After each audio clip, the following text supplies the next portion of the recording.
today's video, we'll be discussing this book. It's the New King James Version Giant Print End of Verse Reference Bible.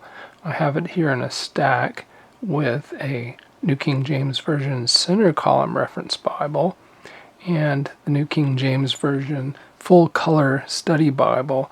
It's a bit taller than the Center Column Reference Bible and a bit thicker. And it is roughly the same height as the full color edition here, but considerably thinner. We'll take a look at the insides in a moment. But first, let's take a look at the sleeve. It has a sleeve, but not a box. This edition that we'll be looking at is thumb indexed. It's in black Leathersoft. And the back gives you some information about it. They say 13 points. We'll look at that. I'll tell you in advance that that's accurate. It is 13 points. It does have end of verse references. It's verse by verse style. Words of Christ are in red. It does have a short, brief concordance. It is sewn and does have a double satin ribbon marker. There is the ISBN. And you should have seen that on the opening charts as well. This volume is 9 5/8 inches tall. It is 6 5/8 inches wide, and at the spine, it is 1.6 inches thick. The text is arranged in 2 columns, as we said, in a verse-by-verse format. Each column is 64 millimeters wide. There are about 35 characters per line on a line that has closely spaced characters, not a lot of W's and M's and capitals.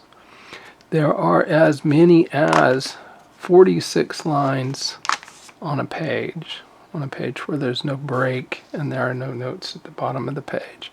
You can have 46 lines. Page dimensions are 236 millimeters by 157 millimeters, which equates to 9.29 inches tall, 6.18 inches wide. Margins at the top, 14 to 16 millimeters. That is from the top of this capital B to the edge of the paper. That's where I'm measuring the top margin.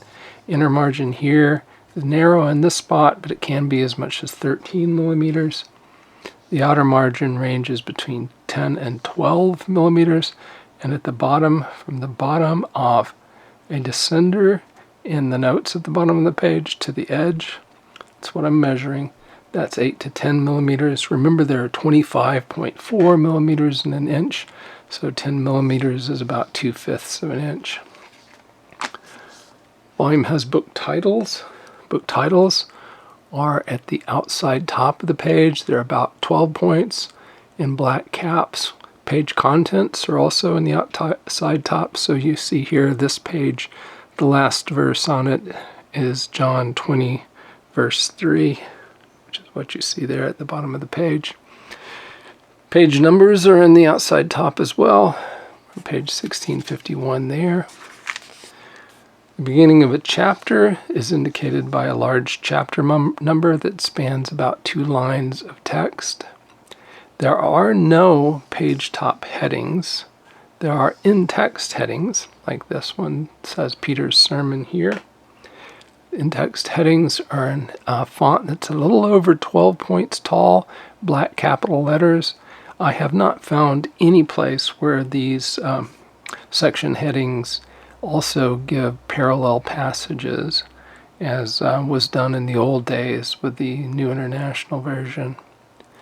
The end of verse references that we mentioned earlier are in about an 11-point font, so you can see they're considerably smaller than the 13-point font here. The page bottom text and translation notes, here's an example. This gives you the Nestle Aland text reading in a particular verse. This is Acts 16.7. Those are in about a 9-point font, so a little more difficult to read. The books of the Bible here do begin on a fresh page. I'll just show you that by taking a look at some of the short books towards the end of the New Testament. So 2 John begins on a fresh page, as does 3 John and Jude. and we find ourselves in the book of Revelation. We will mention shortly that the words of Christ are in red. They're also in red in the book of Revelation. As you may have noticed, there are no book introductions.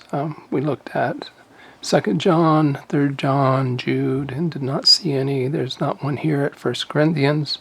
In this edition, New King James Version, words that the translators add for clarity that don't map to words in the original language are in an italic font. So you see that throughout this page. Down here, you may be is italicized. Pronouns for deity are capitalized in the New King James Version. And so you can see that here in Romans 11:3, Lord, they have killed your prophets and torn down your altars, and I alone am left, etc.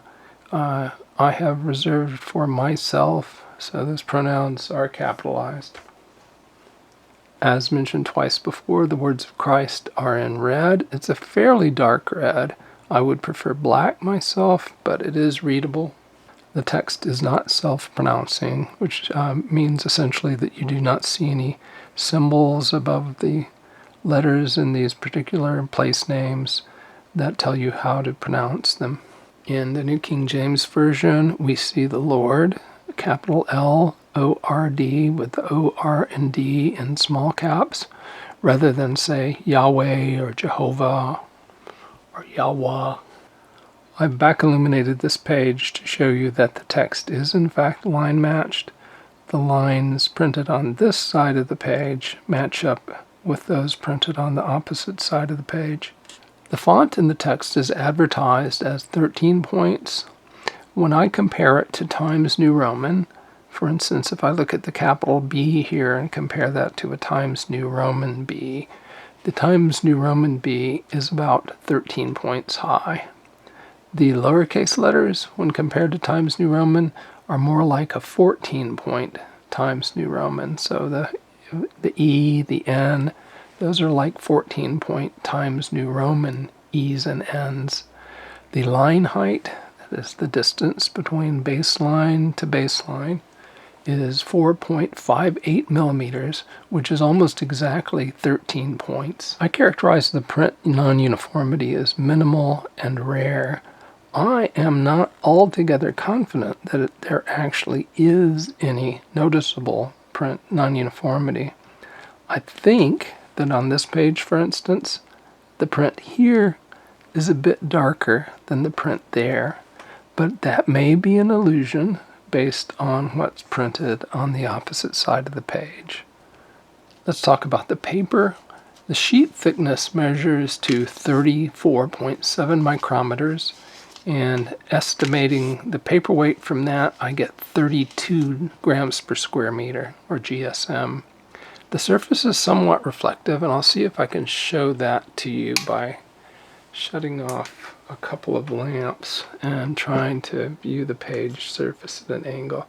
I think you can see a sheen on two different pages there from the lamp in the distance. It's not very bad. I haven't had any issue with having to tilt it to avoid a paper sheen as I've attempted to read. The paper is nearly white in color. If you look deep into the gutter, this may show up in the camera. There is sort of a pink tinge to it. There is show-through. I think the paper is fairly opaque, and I'll find a page where we can show that to you. We are at the beginning of Matthew's Gospel, so look at these words here at the top of the page. You see how dark they are. Now I'm going to pull over the New Testament title page, and that should give you a sense for how well the paper blocks the print from the previous page. I think it's relatively opaque. I didn't mention it earlier, but this volume is somewhat Spartan when it comes to the references. There are far fewer references here in this edition than there are in other New King James Version Bibles that have the full set of New King James Version references, usually in the center column. It also has fewer text and translation notes down at the bottom of the page than some other editions do. Also, the New King James Version Concordance, which you see here at the end of the volume, is fairly light with 3,500 words and 9,200 context lines. It spans 110 pages in this 2-column format, and the font size, the uppercase letters are comparable to a 9-point Times New Roman. Lowercase letters are closer to 10 points. At the end of the concordance, we're here in the Z's, copyright 2025, so it's a fresh concordance. We have a single sheet of Bible paper, very thin paper, and then there's a note regarding the type. This is a 2K Denmark design, this particular New King James Version comfort print font. And then we have 7 glossy color maps, not particularly highly detailed, that span 8 pages. And then we're at the decorated gray paper liner in the back. The page edges are covered in gold. This particular edition, as I mentioned much earlier, is thumb indexed. I haven't noticed any issues with these. They don't seem like they want to come away. They are not glued to any other pages, so there's no tearing, and they seem perfectly functional. There are black head and tail bands. It's kind of hard to see you against the black cover, but you're looking at it right there near the red ribbon. There's one red satin ribbon marker, shiny on both sides. It's 11 millimeters wide. It is 35 centimeters long. That's about 13.8 inches. And it is very functional. It comes out nicely at the corner, so you have plenty of ribbon sticking out diagonally. The cover is black Leathersoft. It has edge stitching. So here there's a line of stitching around the edges. There's a pattern impressed in it here and on the spine. Try to see if I can get some reflectivity there to bring it out. No raised hubs. And the back is similar to the front. The back also gives an ISBN that's slightly different than the one we saw in the box. The binding is sewn, and you can see the stitching to verify that in several places. In the back between maps 4 and 5, for instance.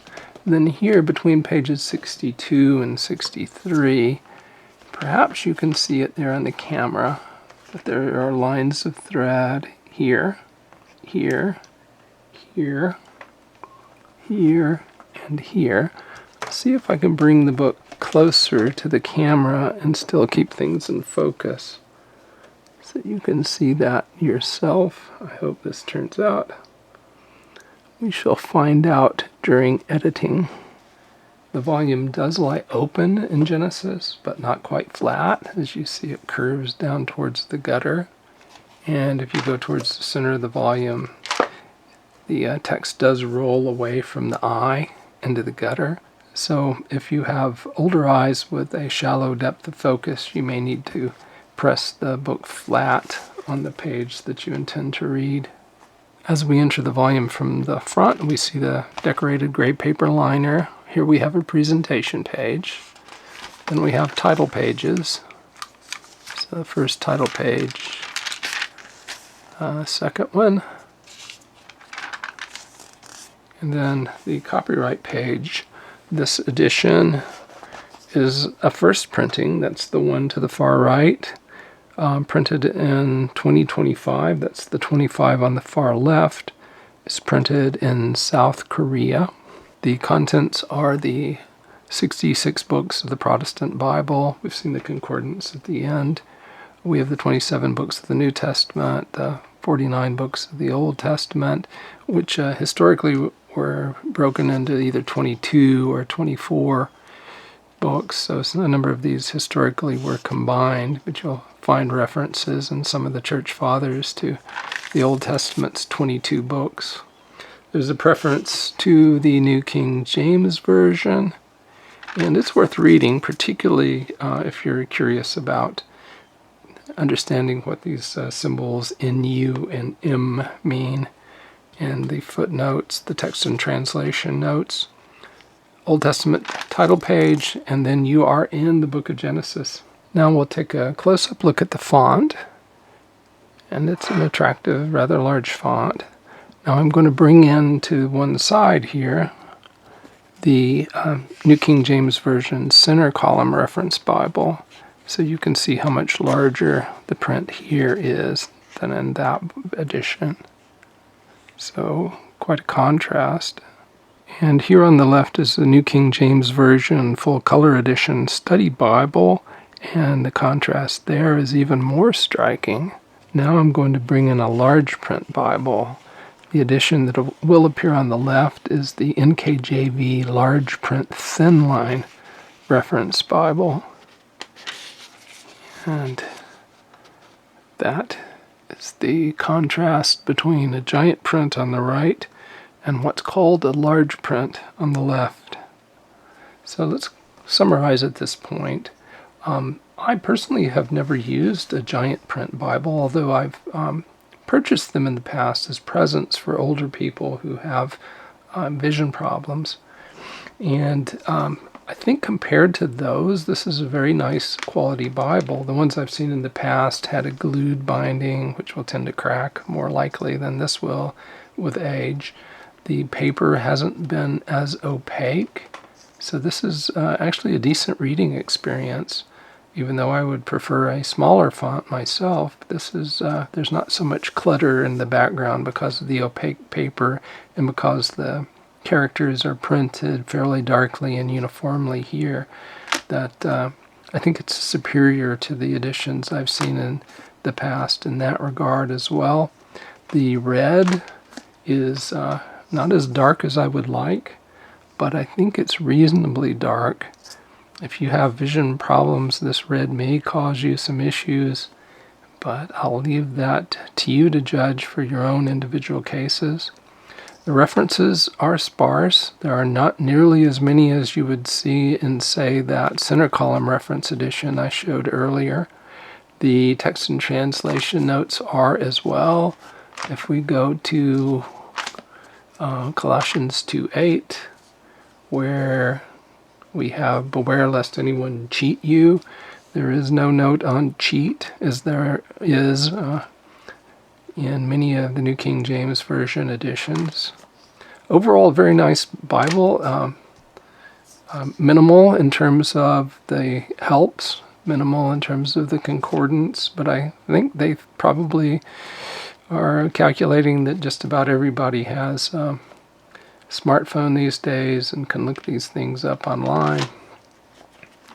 So all in all, I think it's a very good reading Bible, particularly for those people who have vision issues that cause them to require a large print Bible. I don't know, do you think 13 points is giant print?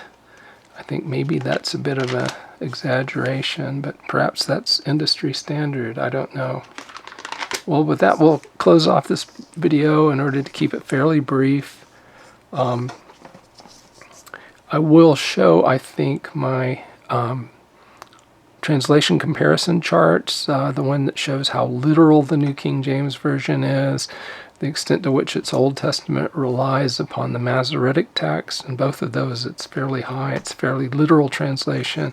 The Old Testament does rely heavily on the Masoretic text. And then you'll see the charts, the scatter plots, that show that the New King James Version, like its predecessor, the King James Version, relies heavily upon the Byzantine text type. That is, the Textus Receptus, from which the New Testament was translated, is very close to the Byzantine text. So thank you very much for watching, and remember to like and subscribe and share and all those things. Thanks again.